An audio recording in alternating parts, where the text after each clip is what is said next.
Welcome to 28 and Searching. I'm your host, Samantha, and today I have DJ Cassell on with me. Hi, DJ. Thanks for coming on my show. Hey, yeah, it's good talking to you. I'm excited for this. Yeah, absolutely. So if you'll just tell my listeners a little bit about yourself, like where you're residing at, how old you are, how many years you've been in your industry. Sure. I live in Morgantown, West Virginia. Excuse me. I've been here for about 11 years last month. Um, 31 years old, and I've been in restaurants, probably since 2009, I think. So 8 years. Okay. Um, And and I've been coffee about the same amount of time. So, okay. And what would you say your job title is, and what does it mean? for Rictus Roasting, my job title is managing director and the roaster of beans. Okay. Since I'm in charge of all the operations, and I roast all the coffee, and I do all of that for Rictus. Mm-hmm. And then for the Rambling Root, which is my restaurant and brewery, my self-title is the Problem Ranger, because I'm the one that goes and puts out all the fires and deals with customers and staff issues and stuff. But my official title there is manager and owner. Okay, so you're running two different places, doing similar but not the same things. Yeah, they're pretty different, honestly, but it's all food stuff. So I guess there's similarities there. Okay, but you would say that they're different. So your job isn't the same at each place. You're kind of running split working skills. Yeah, there's definitely an overlap, but when you're doing your own business, you have to wear many different hats. So. Okay, and so how did you get here? How did you get to this position where you're running a roastery, where you're running a brewery / restaurant? What were the steps you kind of took to get there? Well, the biggest thing that kind of forced this upon me was I became unemployed. Okay. I was working in oil and gas in West Virginia, and got laid off, and it was a huge, like, industry-wide layoff. So there wasn't much hope of me getting back into that, at least immediately.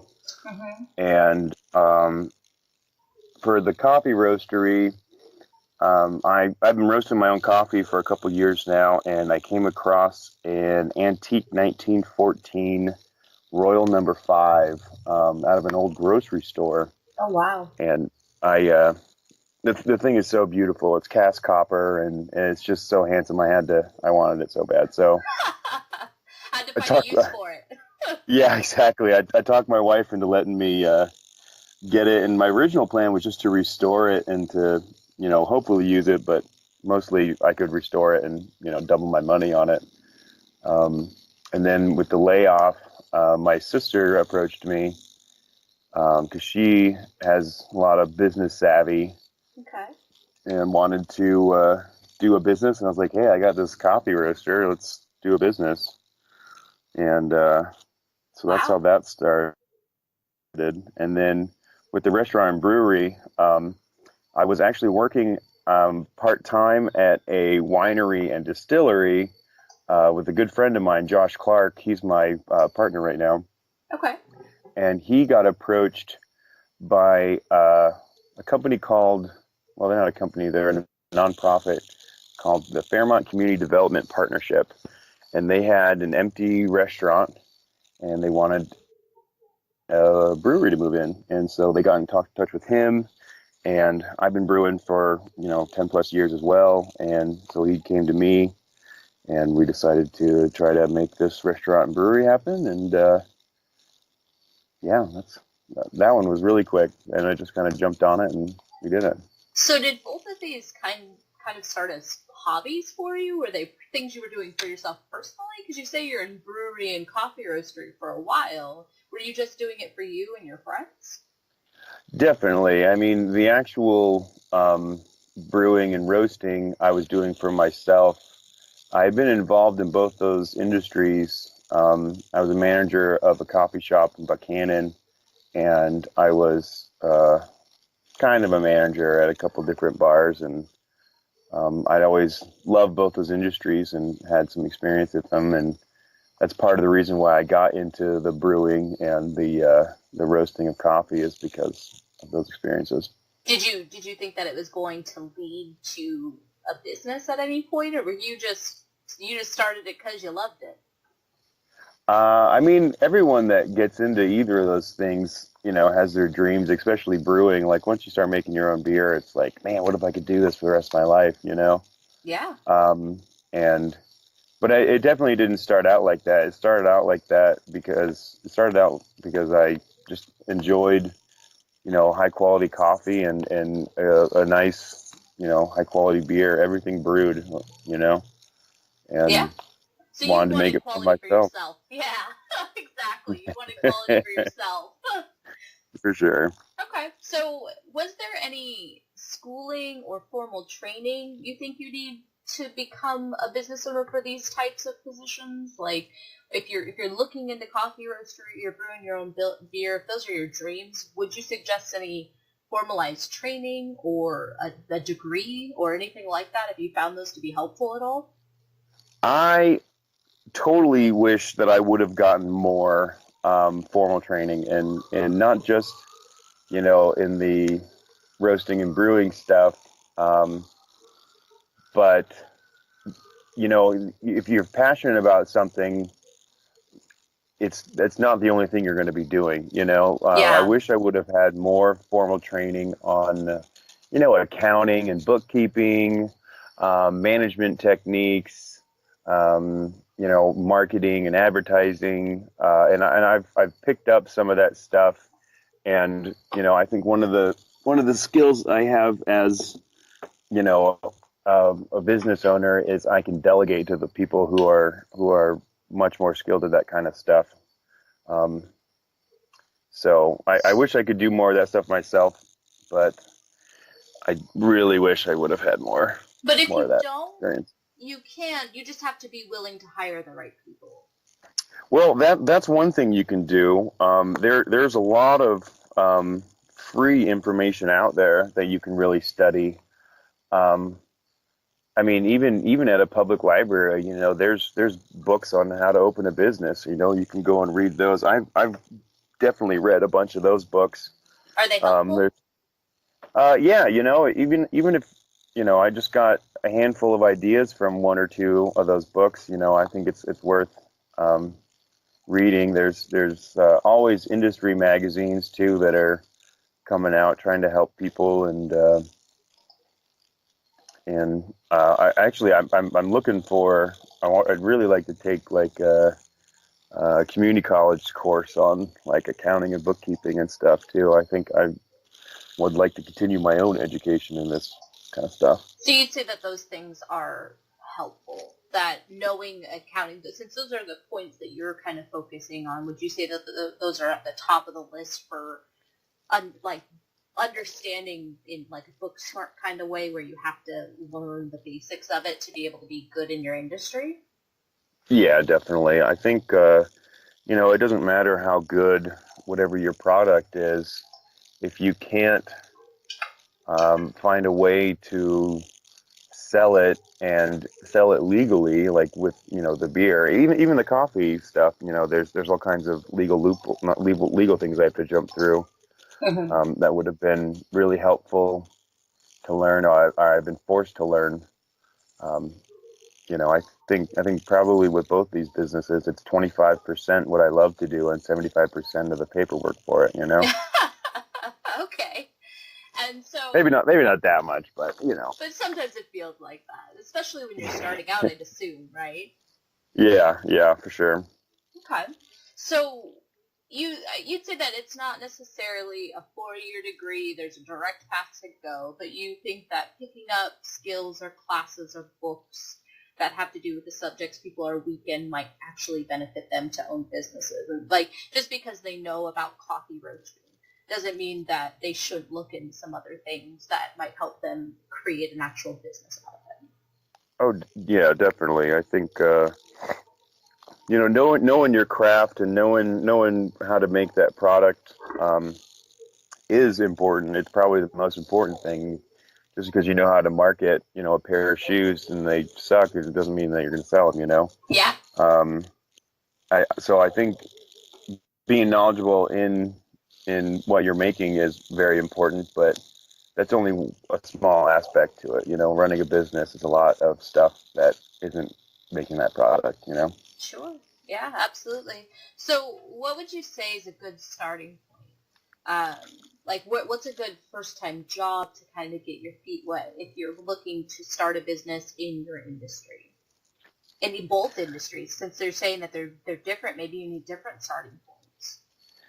But there's always easy entry level jobs in both my industries. Maybe not so much for the brewing; that's a little bit harder. But um, I first fell in love with coffee after I moved away from Seattle. Like I didn't even like coffee when I was in Seattle, which is That's coffee city hilarious. Yeah. USA. I know, but I got a job as a cook at a little cafe in the town I was going to college in, and learned about coffee and started drinking coffee and fell in love with coffee. And um, that being a barista and cook, and I cooked in a bunch of different restaurants as well, up in West Virginia and in North Carolina.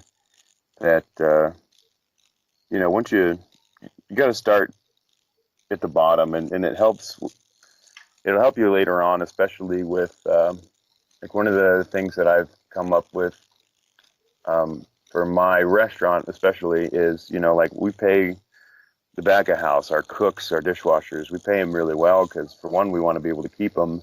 Yeah. And for two, I know that job it sucks Hard. sometimes, Yeah.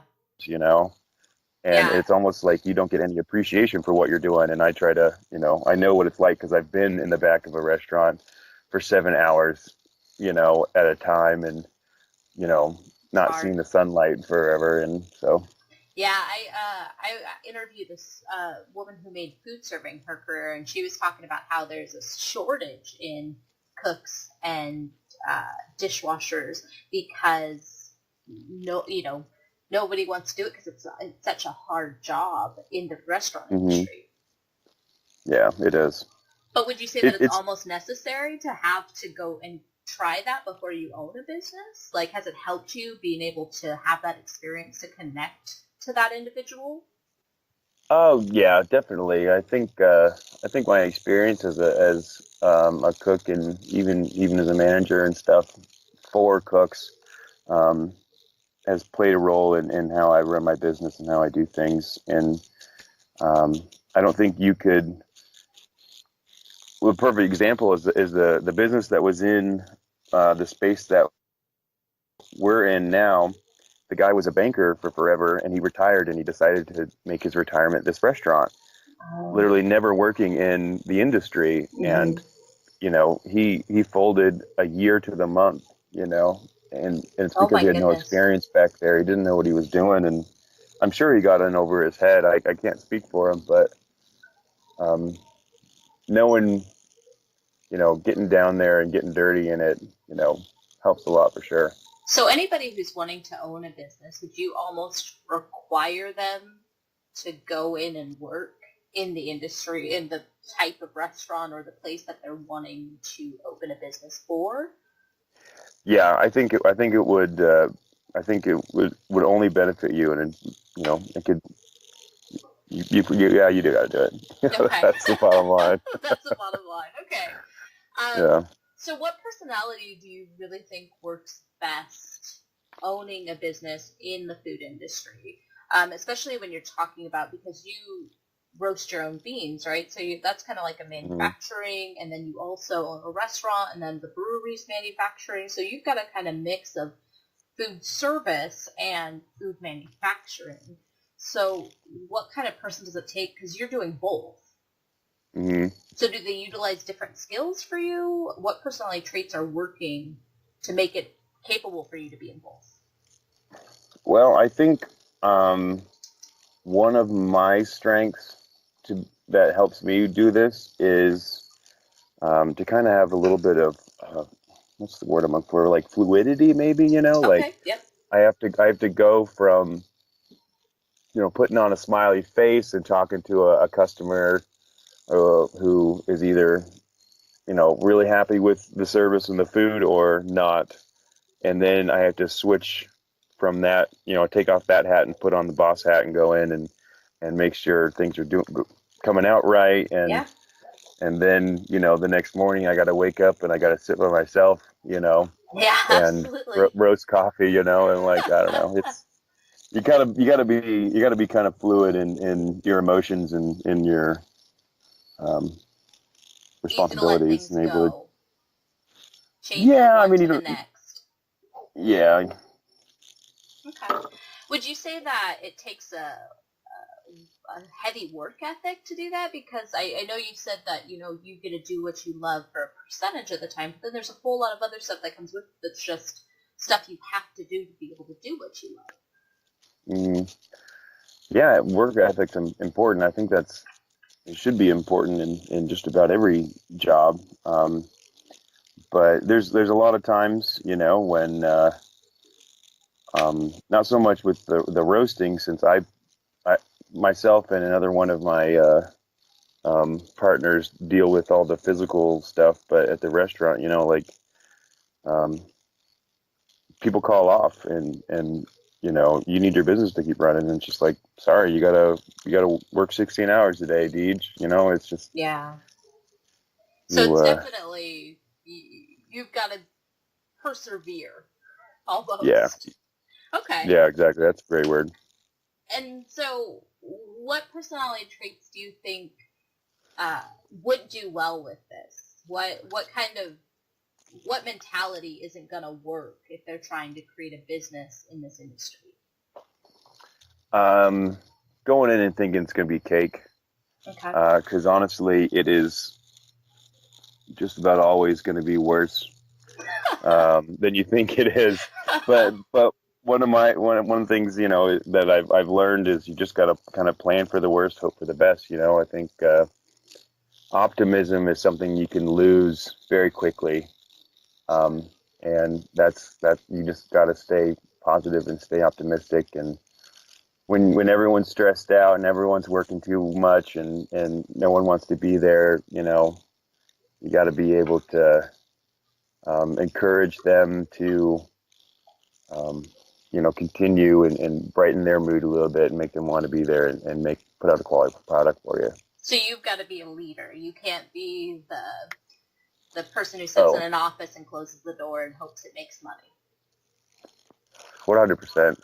Okay. Um, and that's something I actually read something about. I can't remember the guy's name. I think it's Bronson or something. He's the guy that does like the Virgin Industries. Okay. Yep. And I Richard read something Branson. about him. Yeah, that's his name, Richard Branson. Yep. I read something about him and being a leader for your employees. And it's like you got to take care of your employees because they're the ones that are going to take care of your customers. Yeah. And part of my role is definitely to make um, them better, not just like make a better product, but make them fulfilled in their life, make them happy and make them want to come in. And I think part of being a leader too is getting dirty, like I probably scrub more toilets in that place than anyone else. I'm Yeah. there's been times when a dishwasher called off and it's just like, all right, I'm washing your dishes tonight, guys, like, and you just gotta So be able to do anything whenever. not wanting to, you're not willing to ask people to do what you're not willing to do. Oh, 100%, 100%. Okay.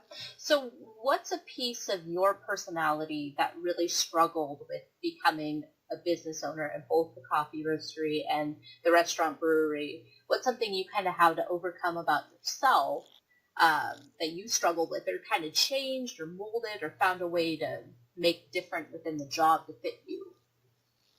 Um, I am a procrastinator for sure. And that can totally hinder and ruin, whatever you're trying to do. Mm-hmm.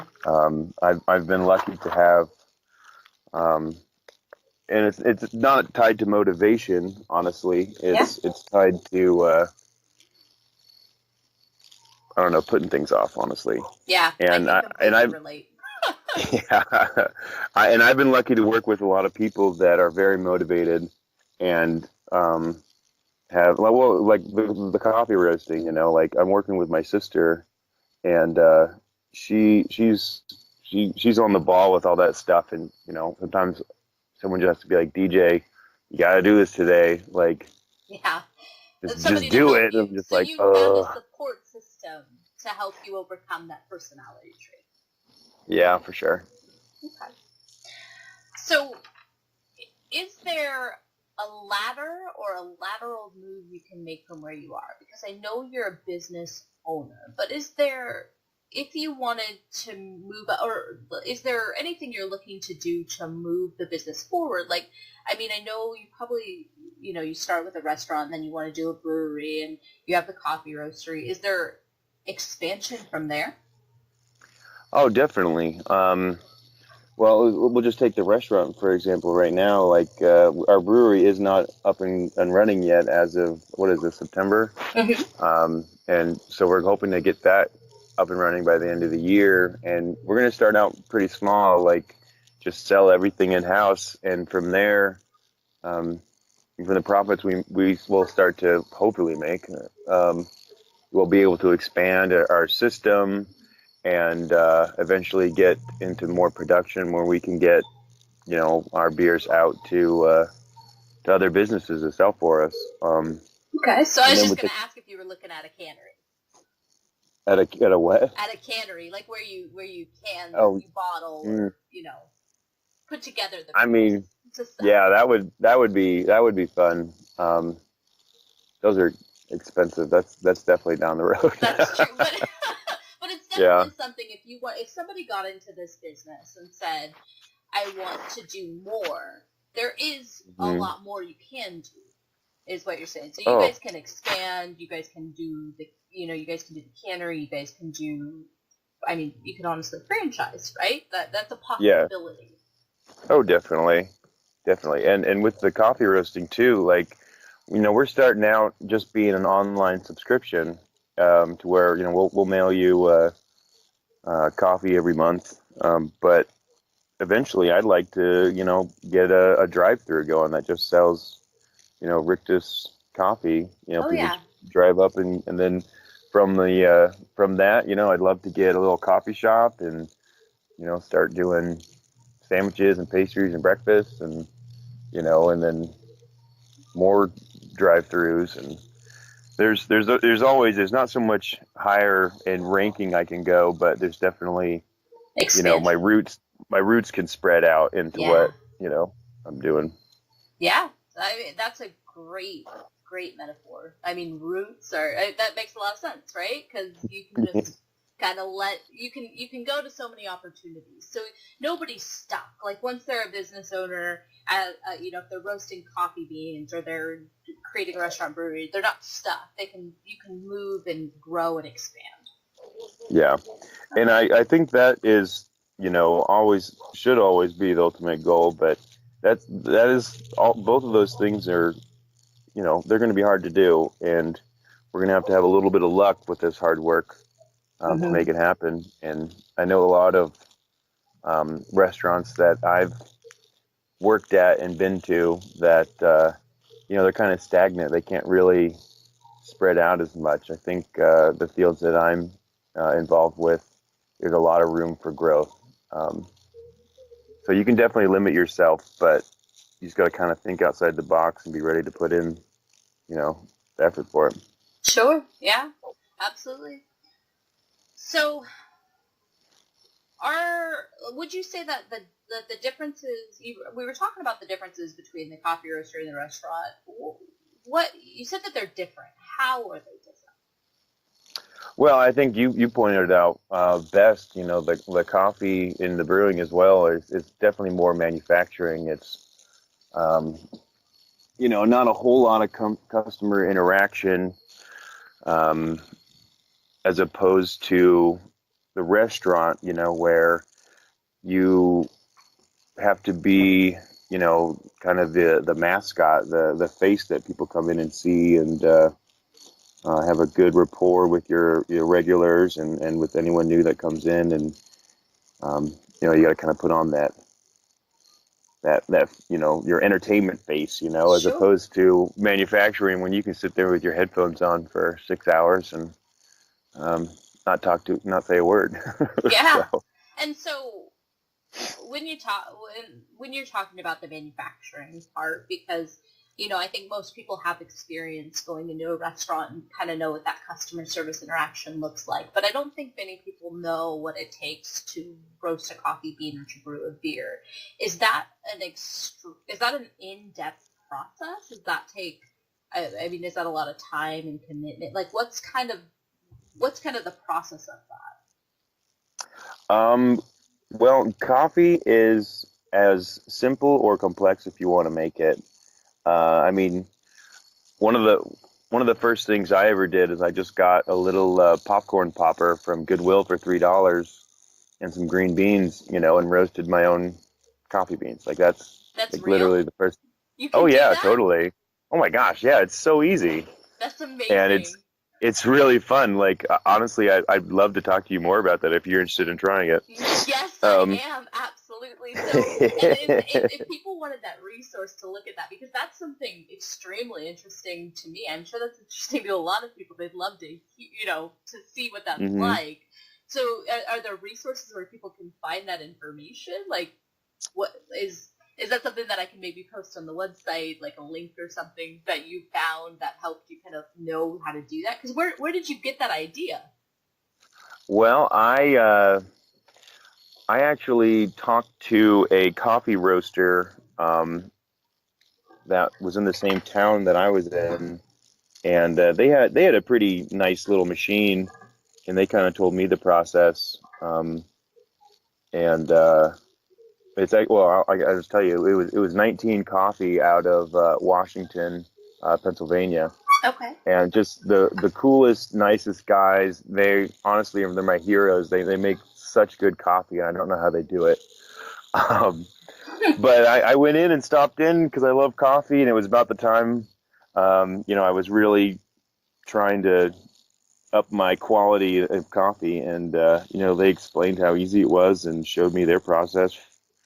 And then I think I might have some websites I'd be able to Okay. send to you. I think that's fascinating. I think a lot of people, if they love coffee, that might be, because I've never heard of this, and I'm an Mhm. avid coffee drinker. So it's I don't roast my own beans, so I've never even tried. But grabbing a popcorn maker, like, that's not something I would have ever thought of doing. Right. So I mean, so you talk about talking to some 19, and what was the name of the company again? Yeah, 19 coffee. 19 Coffee. You talk to them, so there's a community around this. So if people are Oh, interested in definitely. this, they can find people that might be able to give them advice or information. Oh, definitely. That I think any coffee roaster would be more than happy to let you come in and check out their roaster and be there while they do it. If they don't, then I don't have respect for them. But Oh yeah, okay. Well, and um, I just never heard about that. That's really interesting, because you never, like, I'm sure tons of people drink coffee and they never think about the people that are roasting those beans, or that it yeah, can be something simple or complicated. I would have thought it would have taken thousands of dollars of investment to be able to make right. beans. Yeah, no, it's fairly simple, and Uh, there's, of course, nowadays there's internet everywhere, so it's easy to find other people that are passionate about whatever you love. And even with like the brewing, you can make beer with a little, $25, kit and a stock pot Hmm. and a bucket, more or less. Like you can make that as complicated or as simple as you'd like. And one of the things that really helped me with my brewing was there's actually a homebrew club here in Morgantown, the Morgantown Area Society of Homebrewers. Oh my goodness. And That's yeah, and so awesome. the anagram, or not anagram, but the big letters of those is MASH. So we're the Mashers. Oh, that's Um, funny. right. So It's like a I Freemason society, but yeah, nowadays, it's like the new Freemasons. exactly.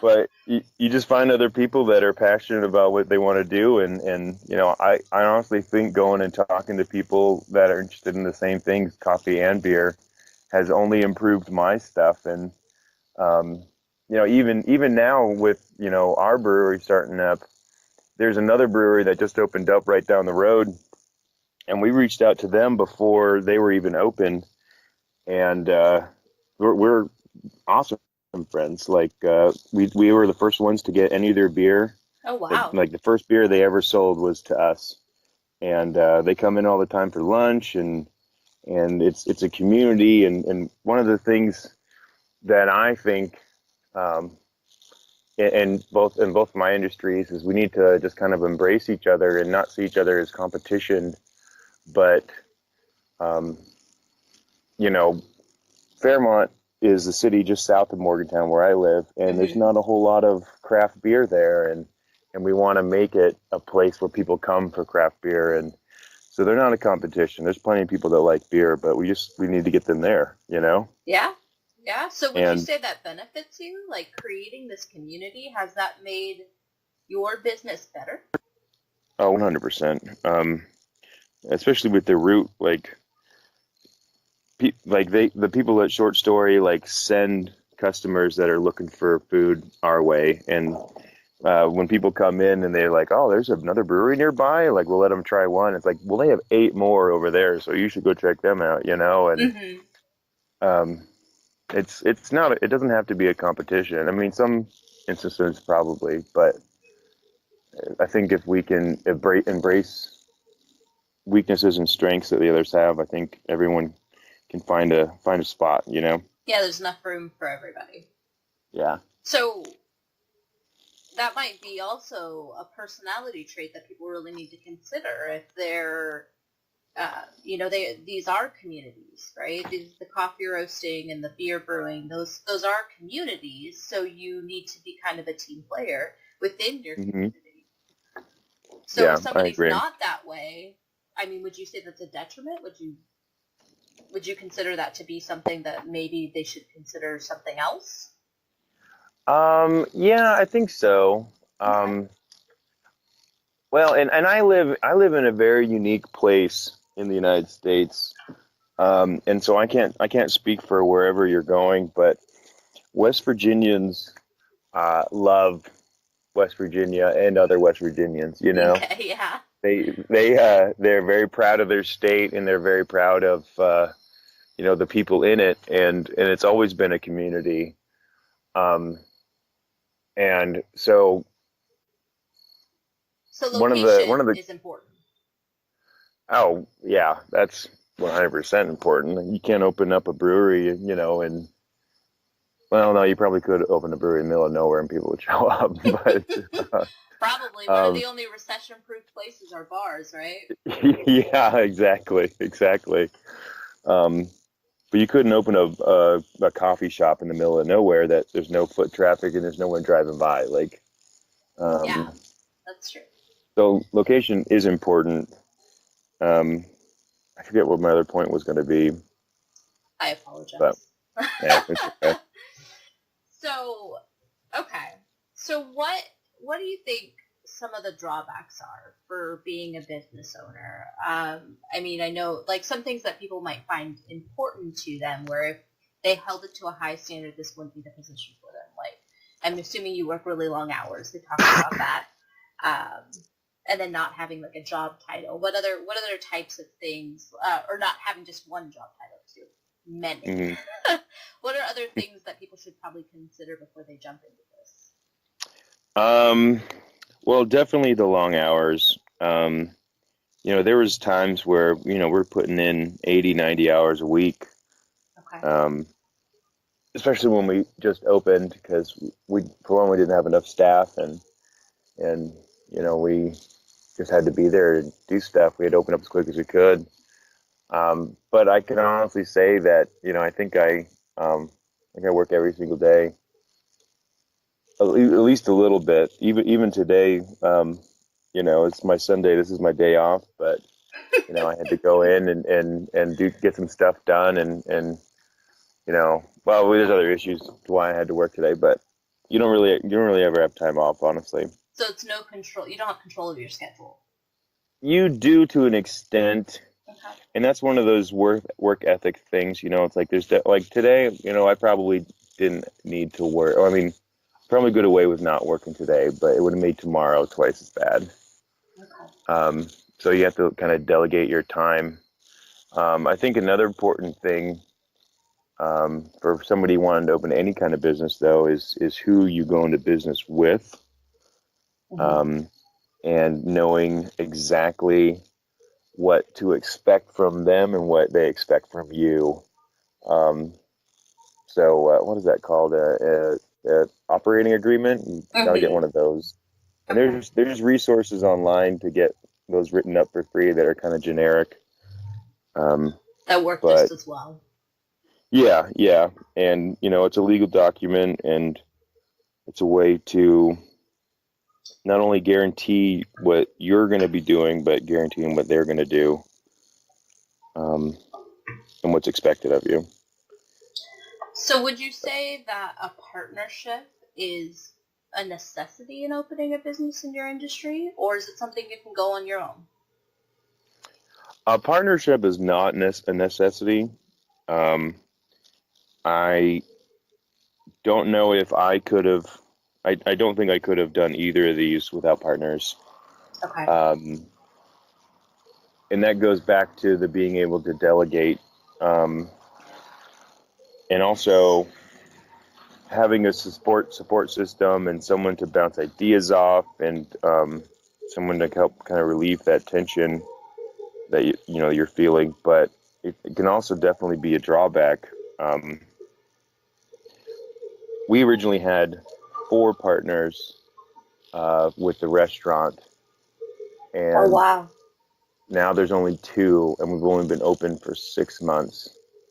2 of our other partners that were going to be in charge of the kitchen and the paperwork and kind of back of house stuff, they didn't like the way the restaurant was moving. They had different moral objections to something. I don't know, moral objections, but objections to how things were going. And unfortunately, in a partnership, you don't get your way. Like it's compromise. Yeah, it's compromise. And there was other factors, as well, and overwork and stuff. But we ended up, having to buy out 2 of our partners in the first 5 months we were open, which we didn't have the money to really. Mm-hmm. And and I think, and even in hindsight, I kind of wish I would have thought differently about some of this stuff. Mm-hmm.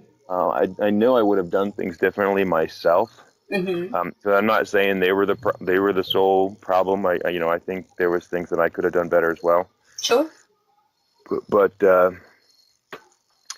it's important. That's why I'm saying, like, it's important to know who you're going into business with, whether it's your friend or it's a stranger. I honestly think I would be more comfortable going into business with a stranger rather than someone I know now. Yeah. Okay. And would you say that investors are part of it as well? I mean, it's a pretty big endeavor. Is that something that people should consider, or is that Oh, something you've considered? yeah, I actually used investors on both of my projects. I did a crowdfunding for through Indiegogo for both of them actually, and that's not as so much investing as like people are buying a product from you still.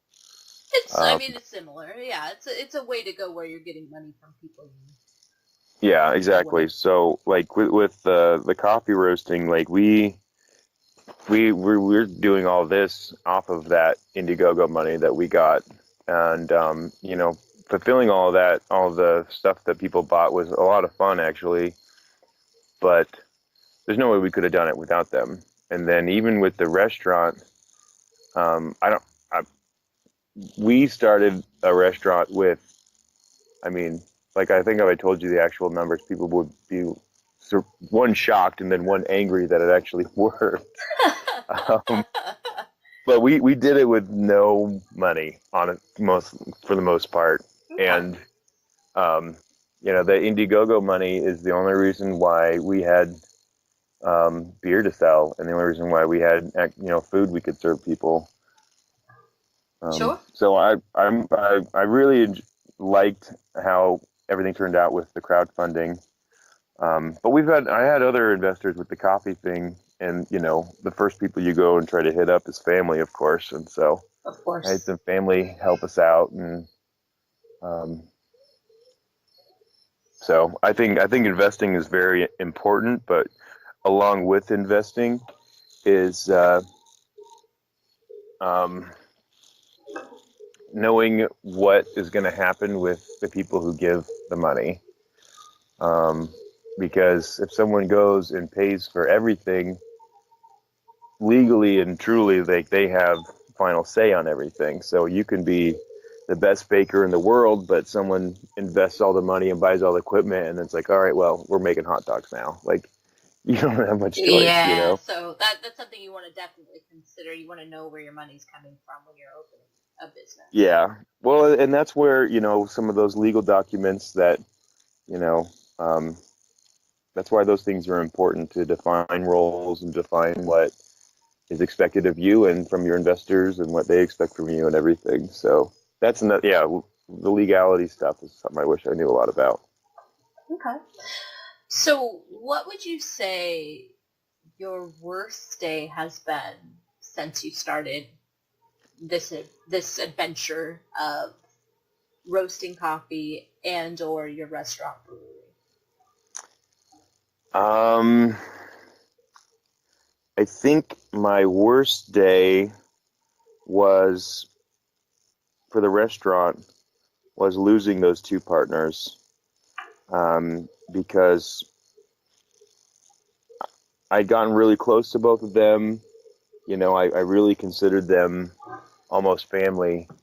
And then when everything hit the fan, it was a real shot to the gut because I didn't just lose business partners. I lost people that I really loved and really enjoyed, and um, I honestly don't suspect that I will ever speak to them again.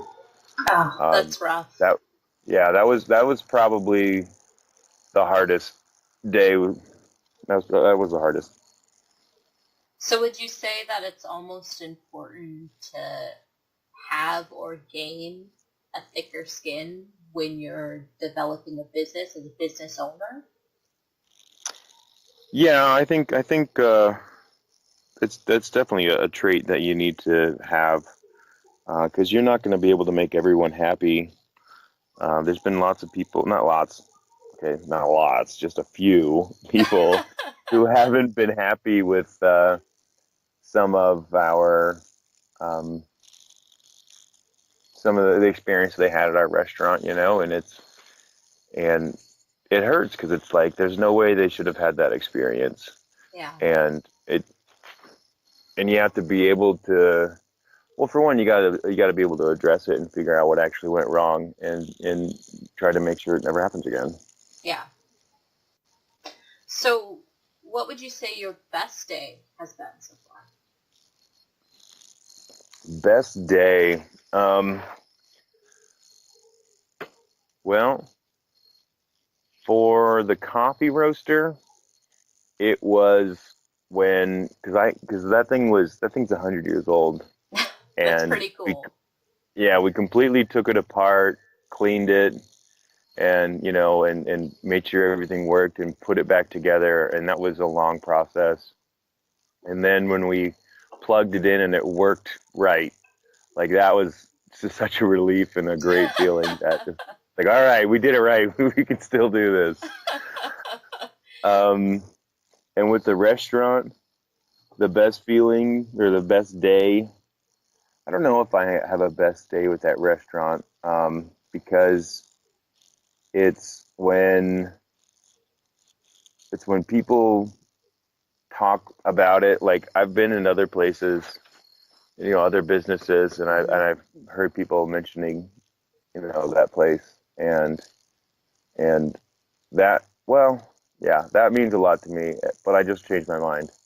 Um, You can do that. That's okay. yeah. Um, so, like I said, we lost two of our partners, and we had to bring in a new chef and a new kitchen manager, and they took the menu with them. And so I didn't have any of the staple foods that we've had for the last 6 months, and we had a whole new menu. And we got busy, and they had just gotten in and didn't even know where all the equipment was, and yet we were, still a full service restaurant. And finishing that day after everyone had just worked their butts off and everyone's tired, and everything's cleaned up and everything's done, and we sit down and we had a beer, and it was just like, we did it. You're like, we can do this. We can keep going. That's a We pretty will good survive. feeling. Yeah, that's a pretty good feeling. Yeah. That's a good accompaniment to your worst day. It's that Yeah. achievement. I like it. So, what would you say some of the benefits are for what you're doing? What are you gaining from working 80 hours a week? um, being your own, well, I don't even want to say being your own boss, because I do answer to my partners and to my customers, and so I don't feel like I'm my own boss, but kind of being my own, um, uh, I don't know what the word is.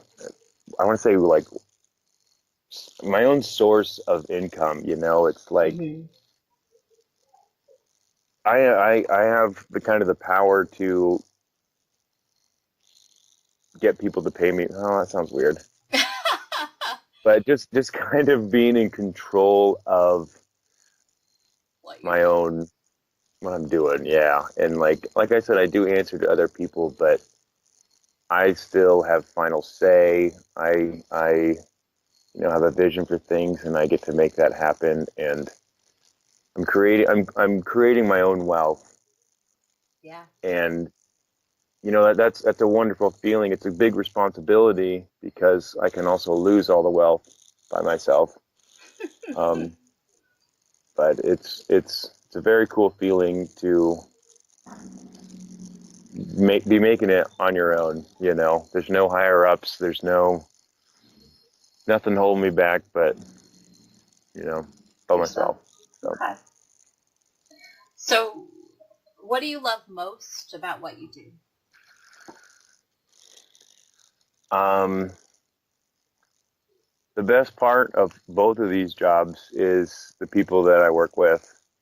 The people that work for me are wonderful. I've taken some risks on some of my employees for sure, but even some of my partners, and not always one, but at least as of right now, like every working with these people is inspiring to me, um, because they want to make my vision happen.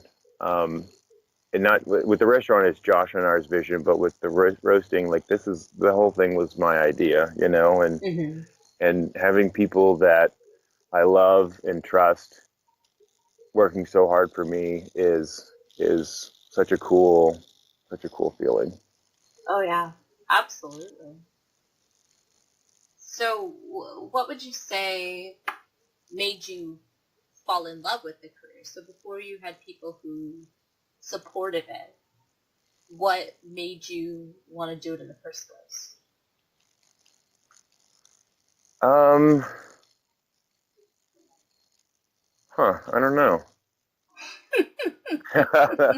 That's probably a lot more of a complex question, but Yeah. I guess it's something. Both these things are just something that I was passionate about, and I don't know. I can't answer that one without a little bit of thought. Sure. That makes sense. I mean, it. A lot of people don't realize what they want to do, and so Hmm. it's hard to pinpoint how people get there. Well, a little bit of what you just said wasn't too bad. Um, I've always wanted to own my own business. Oh, I gotta get text. I've always wanted to own my own business. My dad has always tried to have his own businesses, and I looked up to him a lot. And um, so I've always kind of wanted to do this ever since I was young. So, And then you just found all these cool hobbies that you other people kind of realize, and you realize that you could make into a business. hmm Okay. And I know we talked about that you guys have some expansion plans. Is there anything like you're really working on that you're trying to push towards right now in either industry? Say it again. Do you have any hardcore expansion plans that like one thing you're really pushing towards in either one, either the roastery or the brewery?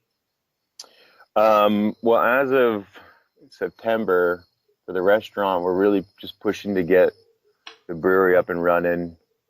It's going to be a great, uh, great source of revenue for us, Mm-hmm. and that's the next big step. Um, for that, the coffee roasting is we still have construction to do, and we still aren't 100% operational with that. So Okay. I don't know. There's always going to be a next step. I mean, even once everything's running optimally, like I'm gonna be like, what's the next The step? next What thing. are we doing now? Yeah. Yeah. Okay. So, What did you want to be when you were a kid? I wanted to be a heart surgeon. Oh wow. Isn't that Jump. weird? That's a jump. Yeah. I still remember I read an article about this guy. I mean, he was already a heart surgeon, but he like cut a metal spoon to be able to hold a heart in place so he could do surgery on it while it was still beating. And I don't know why I was reading it. I think it was in a doctor's office reading it. That's And I insane. thought it was just the coolest thing in the world. I was like, man, I want to be a heart surgeon. Let's do it. And then never took any steps forward towards that. Well, I mean, it's a good thing now because you're doing something you love. But that's a pretty amazing thing for a kid to say they want to do. What is the best piece of business advice you've received? The best piece of business advice I've received.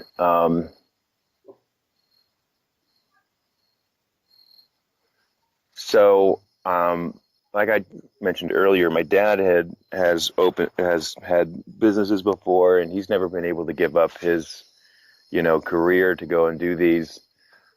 Mm-hmm. But he gave me some advice just recently that really meant a lot to me. And I don't know who said it. I wish I could remember the guy, but he was saying with us having to buy out two of our partners, it's like, that's just, tuition. Like, there's a cost to learning, and you learn something and this is what it costs you. And don't look at it as a loss. Don't look at it as a bad thing. It's like, that's what it costs to learn. And that goes back to the optimism thing, staying optimistic. Yeah. For me. So there's always an amazing piece of advice. Yeah. I've been thinking about it a lot lately, actually. So it really resonated with me. Your dad's a wise man. Oh, yeah. Okay. So we've kind of delved into the coffee roastery, the restaurant, the brewery, and owning your own business. So at this point, I just have one last question for you. What is one piece of advice you would give to somebody who's looking to go into your industry? So who's looking to become a business owner in the food industry? The best piece of advice. I think I think the best advice that I could have gotten is make sure you know all the legal stuff going into it. I think that's for just about any business. But for my specific industry, and maybe this spreads out to even other ones, is to be able to relax still and make time for what's important. That's something that, hopefully this will lead to where I'll have a lot more time on my hands, but I still, got to make time for like my wife and getting stuff done around the house and doing things that I like to do, go for a bike ride or hike or whatever, and make time to do things you enjoy that's not business related. Yeah. That's hard to do, but it's important. Awesome. Perfect. All right. Well, thank you, DJ, for coming on my show. Of course.